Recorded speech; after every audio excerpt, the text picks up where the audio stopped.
When kids are reading, sometimes it's really easy to ask them questions about what's in the book. And what we need to remember is that if we want to create powerful, lifelong, committed, compassionate readers, we also need to ask them to read from the heart. And we have to ask them to take to heart what they've read. Reading ought to change us.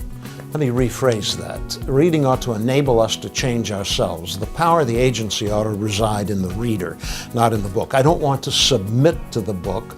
Rather, I want the book to provide me with information, insights, logic, evidence, whatever it has to offer. And I want to take the responsibility for changing myself. But if I just read and dismiss, then serious, important, potentially life-altering texts can become no more significant than the back of the cereal box. So we want kids to notice what's in the book.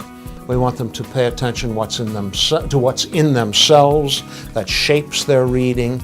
And we want them to lay the book down, stare off into space, and think, what matters? What's the significance of what I have just done? Put into slightly more concrete terms, in a second grade class that had just finished reading on Market Street, one little boy said, well, from the book, I learned that CJ figured out that beauty was everywhere. He said, but when I think about in my own heart what I learned, I realized that I don't see beauty everywhere. And that if I would stop and do that, then I feel different. I feel better.